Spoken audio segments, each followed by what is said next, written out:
So I got an email asking me the best way to create a title with your own photographs without having too many seams shown. So I'm going to show you how to do that. It's pretty easy. All you do is you have your photograph that you want to use or your photographs, click on it to select it, and then place it in Cutout Studio at the top of the screen. You want to remove the background, and if you have an image such as this where they're all on one photograph, you want to do it 3 times to separate the images. Then you can delete your photograph, and all you do is you take your separated pieces and you just place them into your embellishment tab one at a time.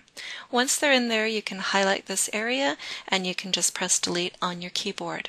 The next part is you need to create a text. So to do that, click on your text button at the top of the screen and then click once on your page. I'm just going to type the word dog. I'm going to click on select to turn off my text, and over here at the handle I'm just going to pull this to make it bigger. Now when you're placing photographs inside of your text, you kind of want to have text that's a little bit thicker.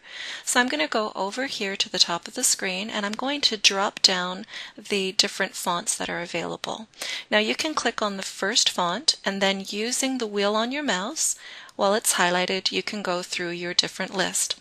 So once you find a font that you like, all you basically do is just click off of it and it's there for you. Next thing, you want to turn this into a stencil. So to do that, you go into your stencils.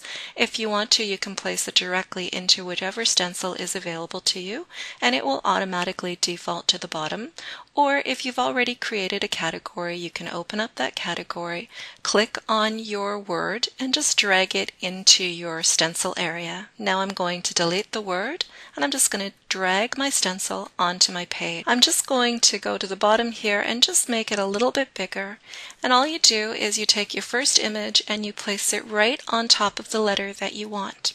Now, while this is selected, you can see that there are these little boxes around it, so you still have an option of making it smaller, of rotating it if you want to, so that you can get a better angle of where you want your image to be. So I'm just going to place the image sort of sideways like this, make it a little bit smaller so you can see the face, and then I'm going to take the next image and I'll place it right over here, and I'll also make that smaller.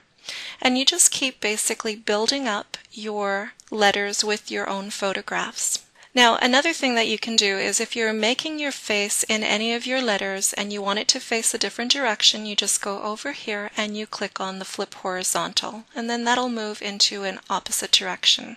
And then all I need to do now is the letter G, so I'm going to place this dog here and I'm going to flip him, make him a little bit smaller, place him right over here. Take the next dog, place him over here, also make him smaller, and I want to flip him as well. So we'll give him a flip, move him over here, stretch him out just a little bit, and then finally for the last dog, I'll place him right here, make him smaller. And if you want to sort of cover any of these backgrounds here that you don't want, then just take one of your photos, place it right over there, and you're just going to send it to the back once, twice, or how many times you need. And then basically all that you need to do is click off of your image, and you're going to click on your stencil and click on Lift Stencil. So here is your new word with the pictures of the dogs. All I'm going to do is click on it to select it and go to the top of the screen and click on Tools and then Convert to Bitmap. Leave everything the way that it is, make sure there's 2 check marks, and click on OK. Give it a second to convert, and now you're going to go into Color over here. While your image is still selected, hold down the Control key on your keyboard and hold down your left mouse button and drag yourself a copy. Let go of your left mouse button, let go of your Control key. With this copy, I'm going to turn it into a matte.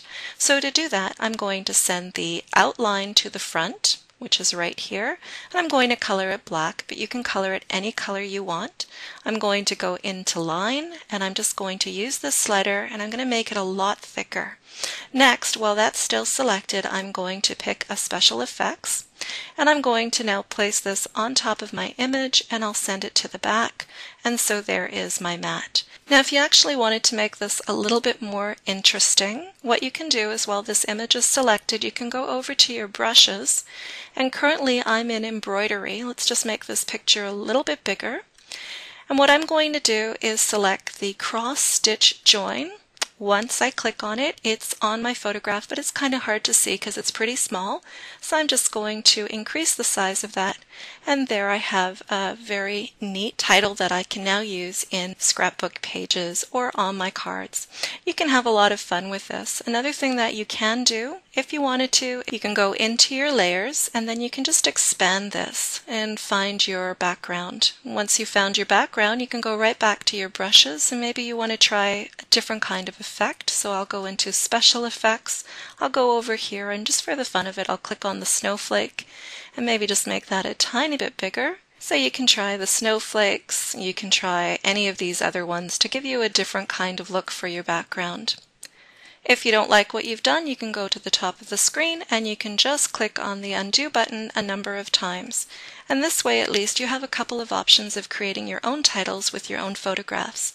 If you have any questions, please feel free to email me. My email address is lovemyzombie@yahoo.ca.